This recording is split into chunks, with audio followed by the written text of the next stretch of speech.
a block come, one of the things that happens when we are using mind, sometimes it goes into like seizure, pulls the curtains down. If I'm trying to look outside at something and you pull the curtains, I can't see. Then I may have to ask you, I don't know, I can't see anymore what is there.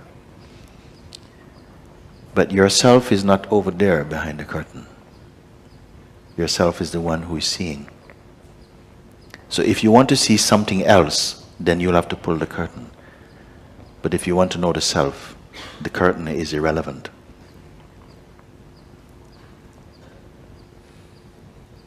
The mind is trying to fix you to see objects. It will even create an object out of silence or space or the self or enlightenment. It will put something and you're looking and using imagination. But the self is imageless. It is imageless. So therefore, when a blank comes, I say, don't panic. You are that which is observing the blank. Don't think that the blank is blocking something that's of value. The blank is just a kind of bluff. It's just a bluff from the mind itself. You understand what bluff is? It's just a trick. Ha ha ha ha. Okay? But that's just an effect also. A blank is just an effect. Then the mind is going, okay, now you have to wait until I'm ready to show you. But then you see, but this is just an effect. I am the one seeing. It is so obvious. We are missing the obvious. You are the seer. The question, can the seer be seen? And then the mind is showing you objects. So look, the seer, no, it's not this. What about this? No, it's not that. What about blank? No, it's not that. Yeah? So something knows it's not going to be anything that can be discerned. It's not a feeling. It's not a beautiful image. It's not anything that you can see or have seen before. You have never seen the self. You have never seen the self, not phenomenally. You are the self. I gave the example, like a knife can cut so many things, but it cannot cut itself because it is one unit, one whole. Or the eyes can see so many things, but they can't see themselves. They can't do it because it is one thing. Or a scale that can weigh so many objects, but it cannot weigh itself.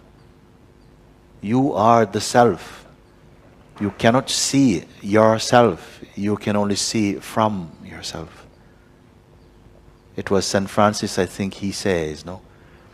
What you are looking for is already where you're looking from. We are that. But out of training with the mind is always trained, it's the instrument for tasting variety and interpretation and so on. So we are trying to use the mind, which needs something to look at, something to compare, to find that which has no form, has no weight, has no texture.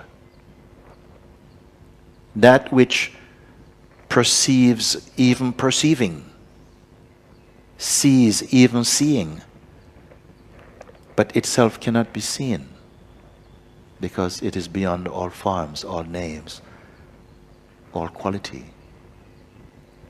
But because we believe in our psyche that we are a person, that we are a thing, that we are an object, although intellectually, mentally we are saying, I know I am the absolute, but it has no power because your body language gives you away that you think you are an object. Someone steps on your foot. Hey, you stepped on me. Isn't that you on your foot? Like this. And so this is why I say something is hidden behind the intellect. Intellect is not enough. It was never enough. This is why we say, I understand it. Intellectually means I don't understand it. I don't really understand it. No, it's not my experience. It's just, I learned this. That's what I say. So nothing is wrong with you. Just we are paying attention to an effect that is in the mind, because we give the mind a lot of authority, a lot of importance. And so it appears as though the mind will one day cooperate. But no, it won't. The mind one day is going to give you a holiday. Look, I've troubled you for so long. I will stay here, look after the house, you go away and have a holiday. No, it's not going to happen. You want a holiday from the mind, you stay as yourself. This is what happened. So this thing I'm pointing out, it is the recognition of the obvious. Blank means nothing. Now my mind is really angry. So what? So what? Let it be angry. What can it do? It can only do something if you keep on being mesmerized by it. Some people, I see them like, like, don't upset my mind. Don't upset my mind. It's like, if he wakes up, what to do? The thing is, the sensation, it's like when I'm resting in awareness, it kind of, the pressure keeps on kind of increasing. It gets to a certain point where it's just kind of uncomfortable, and it's like I can't. It just kind of distracts me. You can change resting in awareness to resting as awareness. It's a difference. If you're resting in awareness, it's like two things. Like we're sitting in this room. So it's room and us, two things. When you're resting as awareness, you are awareness itself. And when you are awareness, the effects arising in consciousness, mind and body are just apparent. They're playing. Even the effect of the body. Just like some people, they can lose their hand, but they will still eat with the other hand. Well, your hand is bad. Don't worry about it. Well, they can't say don't worry about it. Okay? And some people will call off work sick for the whole day because they broke their fingernail or something. Okay? This is the extent to which we give importance to your body. And when you are the self, somehow you are aware of the body, of the mind, of the process of feelings and all of that. Something allows them to dance, knowing you are not that. It may not sound very good to your mind, but in the experience of it, it's so beautiful. It's okay, you're at peace. It doesn't mean that somehow something is really, your leg is injured and bleeding and you don't pay attention. No, you give it the attention that's needed. But no more than this. Something is, you're not so pulled off center by these effects. So at the moment, what's happening is that there's a relationship with the mind, and it's almost as though the mind now has become like a separate entity. So that it says, if you do that, I'm going to punish you. Look, whoa. Okay, I won't go there. Okay, I won't. Like this. So with it like this, I say, oh no, let it do. Let this body blow up. But I am only staying here. Let it do whatever it's going to do. Ramana Maharshi, when he was 16 years old, I think he was visiting his uncle's place, and he had a panic attack, and he felt, I'm going to die. He was certain in his heart, I'm going to die. And so he felt, okay, nobody was there to call, and he felt, okay, I'm going to just cooperate with this. And he lied down like a corpse and waited for death to come. He says, if it's going to happen, I don't want to miss it. I want to watch what happens. Okay, surrender to the experience, and you could feel something moving like, oh, here it comes, but it never came.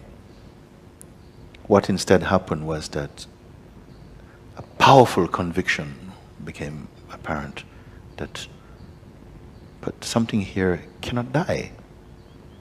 The body might go, but there is something that just announced itself so powerfully that for the rest of his earthly existence, he could never forget it.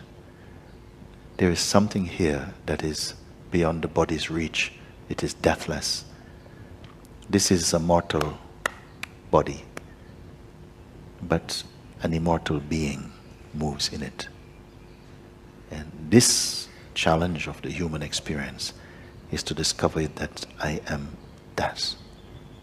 Not believe only, but to know irrefutably I am that. Then all your sorrows are over. All your depressions, fears, future, time, relationship, all of this will not command your being. It will dance as the effects of consciousness in its dance as existence. This is fine. So if these things happen, you feel effects going in the body, and let them happen. Say, throw your best punch. Throw your best punch. Because in my own case, some fears come, and fears that you would not imagine also. It didn't have anything to do. I had one fear also when it was coming time to look at some things coming up, and I'm saying, yes, I surrender to this. And this feeling was coming that I was going to be a hunchback, Quasimodo. No? Now, I said before, there's nothing in my culture about Quasimodo. But somehow I could see myself hobbling down the road. All these ideas, all these fears come. People start to develop very strange fears. It's all the game of the mind. Just you say yes, like I did. Yes, go ahead. Very great. Say yes, and that was it. Okay, throw your best punch. Yeah, but I will not live blackmailed by this delusion. I don't care if my life doesn't go one more day. But no, to live under the tyranny of the mind, no. That was the conviction. Then I call you to that much courage in yourself. Because all the beings in the world somehow are under the influence of this conditioning, this fear, and this compromise. Say yes. And mean it. Even one man, he came to Christ and asked him, my child is dying, please, if you can do something, please help me. And the Lord says, if all things are possible for the one who believes. Then this man said, Lord, I do believe. Help me to overcome my disbelief. What humility. But you first make your stand. You say yes, like this. Because if you are going to fight the mind, you will not win. Don't get into a street fight with your mind. You will not win. Overcome it with the same way I've pointed you. You are the witness of it. It's like it doesn't want you to know that, because there lies your power, that you are the witness of this mind. And the more you come into the recognition, I am observing that it is what comes and goes, not me. I watch its effect coming and going. The mind cannot come and stay. Mind cannot come and stay. The only way mind can come and sort of stay is to embed itself in your memory. But in its actual effect, it comes and then it goes. But it gets perpetuated through memory. Then you think, you give him some extra visa life. Yeah, you are important. Then you log it inside. All this is happening. And I want to open these pages in the sunlight so you know and see and acknowledge that somehow we as consciousness, we are cooperating with this delusion. Somehow. You have so much power. All the power is with you. But we hand it to the mind, which tyrannizes your spirit, keeps you feeling divided, because this is how it rules. It is the supreme politician. Divide and rule. This is what it is. Divide and rule. So you remain the undivided seer. You are the one who's aware of all of this thing.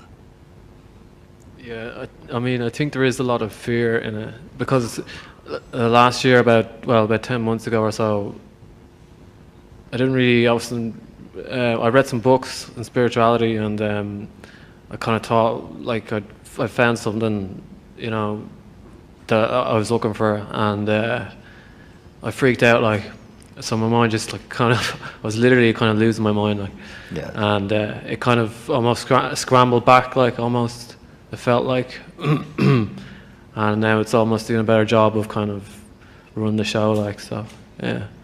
So it kind of feels like it's kind of difficult to get over this kind of... It is important, really. This is why it is important. In the past, people would go and you would spend time. In the olden days, you would spend 12 years in the presence of a master to slowly imbibe their ways, to listen to the teachings and to bring it internally and to be watched over and checked in with, and to make sure that your knowledge is not just some kind of arrogance, to squeeze that out and to make sure that you completed your seeing. These days nobody has this time for these things. Now a more direct way is pointed, but it's important to have a kind of support also. This is what we try also to do when we have a retreat, to give you a space and environment to encourage you that other beings are also on the same journey of looking into truth. You see, you cannot force it, but if it's something genuine inside you, then that's an impulse from the universe, from your own Satguru who is inside your heart.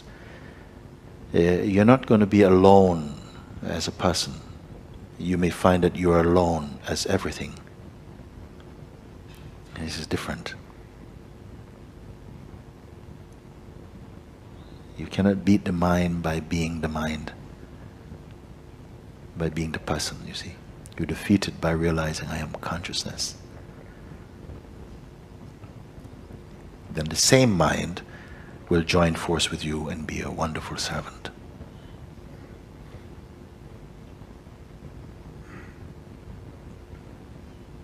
This, what you are speaking now, is really the reason why so many people over the ages come to this point, they turn back, because they have a memory that somehow this happened to me before and I went through a season of complete craziness. And some people have different complexes. They start to, the ego comes up. They start to believe that they're here to save the world, and that they are commanding even the angelic forces and all type of stuff. We have plenty of them in my town. This type of Messiah complex or whatever. And the ego goes into this big campaign. They said, therefore, just watch this, just keep quiet. No one knows the power of the innocence of one's own Buddha nature, your Christ consciousness, your Shiva being, same thing. It's an innocence. It's not a rule, it's an innocence, and this innocence has tremendous power. It is the greatest miracle that a human being born with so much challenges can rise like the lotus flower, isn't it? It grows in the pond, in the mud pond, but it remains all its life untouched. You know about this lotus, they say even if the rain falls heavily and the waters rise, the lotus will still be always above the water. And this is the nature of the spirit. If I don't talk to you about these things, then you're going to find out about them another way, maybe by surprise. I don't want to give you just some flowery feelings, but to show you what you will feel up against for a while, so that your realization is permanent and true, not fickle. So everything that's happened to you, bear in mind, it's happened before to other beings over the centuries. It's happened, and they have transcended. And if even one has done it, it shows that all can do it. Not all can do it at the same time. There are some beings who cannot be here. Even if you pay their fares and put them here in the best hotel and bring them in, they can't stay, they run out screaming, because as yet their minds are not in affinity with this, not ready. And we must respect that. Now it's your turn. Your sister, your brother, your mother is not here. You're here. Make use of this time. In my view, I don't see a higher purpose for the human instrument than to recognize this great understanding of who we are. I don't see anything Myself, I cannot say that I lived a boring life, but nothing can compare to having come to that recognition of the truth we are. Out of that truth, that love which I found, somehow the energy has come to continuously put in front of you, remind you, look, look, don't keep going there, look here, spend a moment here, give full attention to yourself just for this moment.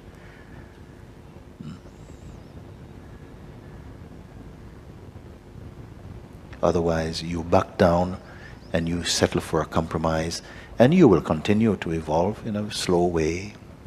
You find another way that is more slow, more gentle, that doesn't threaten your ego. Find a way that doesn't threaten your ego.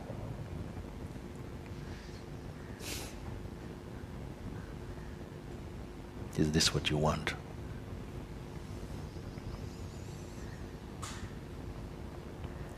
Yours is a mighty being.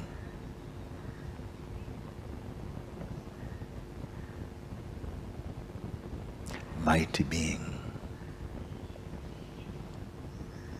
It is behind this entire universe.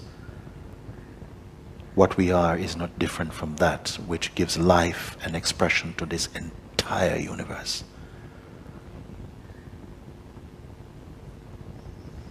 Our expression as existence came out of that, and that is this here, not this, this.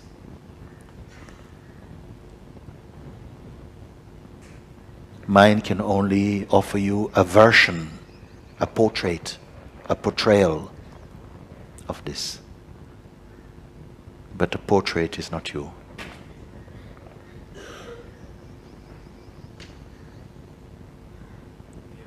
Still attached to a lot of ideas or images I have about myself as well. Yeah. So they're kind of bundled up with the fear, or they're kind of connected to it. Yeah.